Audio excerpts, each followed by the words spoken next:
नमस्कार. आजच्या व्हिडिओमध्ये तुमचं सर्वांचं स्वागत आहे. या अगोदरचे जर तुम्ही माझे व्हिडिओज पाहिले असतील तर त्या व्हिडिओजमध्ये मी तुम्हाला 1 वर्ष, 5 वर्ष, 10 वर्ष किंवा जेव्हापासून हे फंड मार्केटमध्ये आलेले आहेत तेव्हापासूनचे रिटर्न सांगत आलेलो आहे.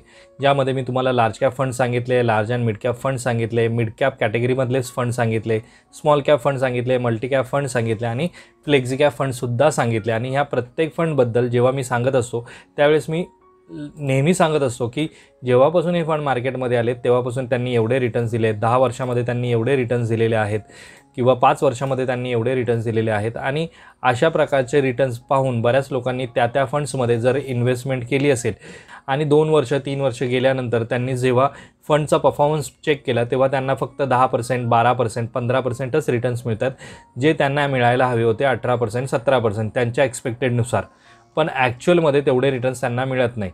ते का मिळत नाही किंवा ॲक्च्युअल रिटर्न कसे कॅल्क्युलेट केले जातात ते आपण या व्हिडिओच्या माध्यमातून समजून घेणार आहोत. तर चला व्हिडिओला आपण स्टार्ट करूयात. पण व्हिडिओला स्टार्ट करण्याअगोदर जर तुम्ही चॅनलवरती नवीन असाल आणि चॅनलला अजूनही तुम्ही माझ्या सबस्क्राईब केलं नसेल तर चॅनलला सबस्क्राईब करून ठेवा, म्हणजे असेच इन्फॉर्मेटिव्ह व्हिडिओज तुम्हाला या चॅनलवरती पाहता येतील. फंडचे ॲक्च्युअल रिटर्न समजून घेण्यासाठी आपण इथे एक्झाम्पल घेतलेला आहे. निपॉन इंडियाचा ग्रोथ फंड घेतलेला आहे, ज्यामध्ये आपण ग्रोथ ऑप्शन सिलेक्ट केलेला आहे.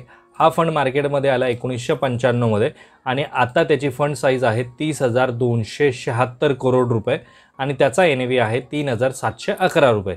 या फंडचे 2 फंड मॅनेजर आहेत, किंजल देसाई आणि रुपेश पटेल. आता या फंडमध्ये जर तुम्ही 12,000 रुपये म्हणजे 1,000 रुपयाची SIP सुरू करताय, 1 वर्षापूर्वी जर तुम्ही सुरू केली असती तर आत्ता तुमची टोटल इन्व्हेस्टमेंट झाली असती 12,000 रुपये आणि आत्ता त्याची व्हॅल्यू आहे 11,757 रुपये. कारण की मार्केट कंटिन्यू खाली पडतं आहे आणि तुम्हाला त्यातून गेल्या एका वर्षामध्ये मायनस रिटर्न्स त्या फंडने दिलेले आहेत, म्हणून तुमची व्हॅल्यू दिसते 11,757 रुपये. 2 वर्षापूर्वी जर तुम्ही इन्व्हेस्टमेंट सुरू केली असती तर तुमची इन्व्हेस्टमेंट असती 24,000 रुपये आणि आता त्याची व्हॅल्यू आहे 28,700 रुपये. 3 वर्षापूर्वी जर तुम्ही इन्व्हेस्टमेंट केली असती तर तुमची इन्व्हेस्टमेंट असती 36,000. तुम्हाला आत्ताची व्हॅल्यू मिळाली असती 50,300 रुपये आणि तुम्हाला रिटर्न्स मिळाले 23%. 5 वर्षापूर्वी जर तुम्ही इन्व्हेस्टमेंट सुरू केली असती तर व्हॅल्यू असती त्याची, तुमची इन्व्हेस्टमेंट असती 60,000 रुपये आणि आत्ता त्याची व्हॅल्यू आहे 1,14,000 रुपये. म्हणजे जवळपास 26% ॲन्युअली रिटर्न्स तुम्हाला मिळतात आणि ॲब्सोल्यूट रिटर्न्समध्ये 90%, म्हणजे जवळपास फक्त 5 वर्षामध्ये दुप्पट व्हॅल्यू मिळाली.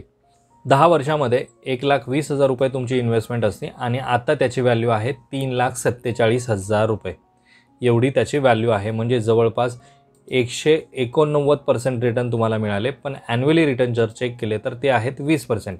म्हणजे 5 वर्षामध्ये 26 आहे, 3 वर्षामध्ये 23 आहे, पण 10 वर्षामध्ये 20% आहे. म्हणजे आपण फक्त 5च वर्ष इन्व्हेस्टमेंट करायची का आणि इन्व्हेस्टमेंट काढून घ्यायची का? तर नाही, हे ॲन्युअली रिटर्न्स आहेत. 26% ॲन्युअली रिटर्न्स आहेत आणि हे 10 वर्षाचे ॲन्युअली रिटर्न्स आहेत. आता हे ॲन्युअली रिटर्न्स म्हणजे नक्की काय काम करतं आणि कसं करतं ते तुम्हाला दाखवतो. आता इथे हा 10 वर्षाचा प्रत्येक वर्षी मिळालेल्या रिटर्न्सचा डेटा आहे. म्हणजे 2014मध्ये ह्या फंडने एका वर्षामध्ये 53% रिटर्न दिले, एका वर्षामध्ये 53%. 2015मध्ये रिटर्न दिले 6%, 2016मध्ये रिटर्न्स दिले 3%, 2017मध्ये रिटर्न दिले 44%. म्हणजे एखादा फंड प्रत्येक वर्षी तेवढेच रिटर्न्स देतो का? नाही, प्रत्येक वर्षी तो वेगवेगळे रिटर्न्स देतो. म्हणजे आपण एक्सपेक्टेड करतो 12% रिटर्न त्या फंडने आपल्याला द्यायला हवेत, पण काही वेळा जसं आता 2025मध्ये जे आता सुरू झालं आहे जानेवारीपासून आत्तापर्यंत या फंडने -9% रिटर्न दिलेले आहेत. 2024मध्ये रिटर्न दिलेले आहेत त्याने 25%, 2023मध्ये 48%, 2022मध्ये फक्त 5.81%, 2021मध्ये 43%, 2020मध्ये 20%, 2019 आणि 2018मध्ये तर त्याने -11% रिटर्न दिलेले आहेत. म्हणजे अशा प्रकारचे रिटर्न्स त्याने प्रत्येक वर्षी दिलेले आहेत आणि ओव्हरऑल जर त्याचं कॅल्क्युलेशन केलं तर 19.87% रिटर्न ह्या फंडने दिलेले आहेत, जर त्याचा ॲव्हरेज रिटर्न आपण कॅल्क्युलेट केलं तर. मग ज्यावेळेस तुम्हाला सांगितलं जातं की हा फंड 18% रिटर्न देतो, त्यावेळेस ह्या 3 वर्षाचं ॲव्हरेज केलं जातं आणि ते सांगितलं जातं की 18% रिटर्न आहेत. म्हणजे आता 2025, 2024 आणि 2023चं जर ॲव्हरेज रिटर्न आपण कॅल्क्युलेट केलं तर ते आहे 21.74% आणि ह्या 5 वर्षाचं जर कॅल्क्युलेशन केलं तर ते आहे 22%. जिथे जिथे तुम्हाला मायनस दिसत आहेत ते सगळे मायनस पकडून जेव्हा आपण कॅल्क्युलेशन करतो त्यावेळेस आपल्याला ॲव्हरेज रिटर्न्स मिळतात ते असतात 19.87% या फंडचे.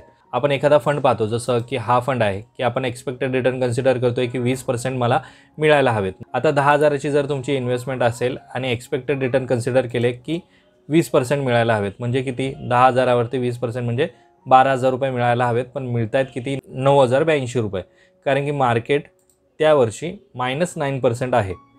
पुढच्या वर्षी हे 12,000 आणि हे 10,000 म्हणजे 22,000 रुपये झाले आणि या 22,000वरती 20% म्हणजे 26,400 व्हॅल्यू झाली पाहिजे, पण ॲक्च्युअल व्हॅल्यू किती होते 24,000 रुपये. का? कारण की 25% रिटर्न हा फंड देतो आहे, पण 25% रिटर्न देऊनसुद्धा 24,000 व्हॅल्यू का होते? कारण की गेल्या वर्षी -9% आहे, ते ॲव्हरेज केलं आणि आपल्याला 24% रिटर्न मिळत आहेत. पुढच्या वर्षी आपण एक्सपेक्टेड केलेलं पुन्हा 20% रिटर्न मिळायला हवेत आणि 20% रिटर्नच्या हिशोबाने 3 वर्षामध्ये मला मिळाले 43,680 रुपये मिळायला हवेत, पण ॲक्च्युअलमध्ये मिळत आहेत किती 50,000 रुपये, कारण की 48% रिटर्न देतो आहे. तर अशा प्रकारे कॅल्क्युलेशन केलं जातं आणि जेव्हा ओव्हरऑल आपण एक्सपेक्टेड करतो की मला 20%च्या हिशोबाने 4,74,000 रुपये मिळायला हवेत 10 वर्षामध्ये, पण आपल्याला ॲक्च्युअलमध्ये मिळतात 4,41,000 रुपये, कारण की रिटर्न्स किती कन्सिडर केलेत 19.87% ॲव्हरेज रिटर्नच्या हिशोबाने 4,41,000 रुपये मिळतात. म्हणून आपली जी एक्सपेक्टेड व्हॅल्यू असते आणि जी आपल्याला ॲक्च्युअल व्हॅल्यू आपल्याला मिळते 10 वर्षानंतर किंवा 20 वर्षानंतर ज्या कॅल्क्युलेशननुसार, ती थोडीफार कमी असते किंवा थोडीफार जास्तसुद्धा असू शकते. हे मार्केटवरती डिपेंड आहे, आपण त्याला काहीही सांगू शकत नाही. म्हणजे जर आता इथे 2018मध्ये -11% रिटर्न मिळाले नसते आणि जर ते 10% प्लसमध्ये मिळाले असते, तर जी आपण एक्सपेक्टेड व्हॅल्यू कन्सिडर केली होती 4,74,000 मला मिळायला पाहिजे होते, ती व्हॅल्यू त्याच्यापेक्षाही जास्त मिळाली असते तुम्हाला 5,29,000 रुपये. आता हे झालं मी तुम्हाला एका फंडबद्दलचा डिटेल सांगितला, जो होता निपॉन इंडियाचा ग्रोथ फंड. यानंतर आपण अजून एक एक्झाम्पल पाहूयात, पराग पारख फ्लेक्झिकॅप फंड. या फंडमध्ये सगळ्यात जास्त इन्व्हेस्टमेंट लोकांनी केलेली आहे ती आहे 88,000 करोड रुपये. हा फंड मार्केटमध्ये आला 24 मे 2013मध्ये आणि हा फंड 5 फंड मॅनेजर मॅनेज करतात. आत्ता तर त्याचा NAV आहे 79 रुपये 48 पैसे. या फंडमध्ये जर तुम्ही 1 वर्षापूर्वी इन्व्हेस्टमेंट केली असते 12,000 रुपये, तर आता त्याची व्हॅल्यू आहे 12,408 रुपये आणि हा फंड एका वर्षामध्ये रिटर्न देतो आहे फक्त 6%. आता जर ओव्हरऑल ह्या फंडचे रिटर्न्स तुम्ही पाहिले तर 10 वर्षामध्ये तुमची इन्व्हेस्टमेंट असणार आहे 1,20,000 रुपये आणि आत्ताची त्याची व्हॅल्यू आहे 3,75,000 रुपये आणि याचे ॲन्युअली रिटर्न आहेत 19.49%. आता या फंडमध्ये सुद्धा 2025मध्ये -1% आहे, 2024मध्ये 23%, 2023मध्ये 36%, 2022मध्ये -7%, 2021मध्ये 44%, 2020मध्ये 32%, 2019मध्ये 14%, 2018मध्ये -0.37%, त्याच्यानंतर 29%, 3%, 8%, 44%, असे सगळे रिटर्न्स तुम्ही जर कॅल्क्युलेट केले तर ओव्हरऑल रिटर्न्स पाहायला मिळतात आपल्याला 19.6%. म्हणजे 19.6% रिटर्न या फंडने आत्तापर्यंत दिलेले आहेत. आणि जर तुम्ही एक्सपेक्टेड रिटर्न कन्सिडर केले, म्हणजे जर मला प्रत्येक वर्षी या हिशोबाने 20%च्या हिशोबाने पर्सेंटेज मिळायला पाहिजे होते, तर 10,000चे 12,000 व्हायला हवे होते 20%च्या हिशोबाने, पण मिळत आहेत किती 9,800, कारण की -1.30% रिटर्न हा फंड देतो आहे. पण जर हळूहळू तुम्ही चेक करत गेलात तर पुढे पुढे हे पैसे वाढताना तुम्हाला पाहायला मिळेल, कारण की प्रत्येक वर्षाचे ॲन्युअल रिटर्न्स त्याच्यामध्ये ॲड होत जात आहेत आणि आपली जी व्हॅल्यू आहे ती तुम्हाला वाढताना पाहायला मिळेल. म्हणजे कोणत्याही फंडमध्ये जर तुम्ही इन्व्हेस्टमेंट करताय तर तो फंड कधीच तुम्हाला सेम रिटर्न्स देत नाही. 10%, 20%, 10 वर्ष सेम रिटर्न्स कधीही मिळत नाही. कधी जास्त मिळत आहेत, कधी कमी मिळत आहेत, कधी एकदम कमी मिळत आहेत. त्याच्यानंतरच्या वर्षामध्ये ते जे काही मायनसमध्ये असलेली व्हॅल्यू आहे ती पुढच्या वर्षामध्ये रिकवर होताना तुम्हाला पाहायला मिळेल. माझ्यामध्ये तुम्हाला समजलं असेल की आपण जे एक्सपेक्टेड रिटर्न कन्सिडर करतो आणि जे आपल्याला ॲक्च्युअल रिटर्न्स मिळतात ते कशाप्रकारे कॅल्क्युलेट होतात हे तुम्हाला समजलं असेल. जर आजचा व्हिडिओ तुम्हाला इन्फॉर्मेटिव्ह वाटत असेल तर मित्रांबरोबर नक्की हा व्हिडिओ शेअर करा.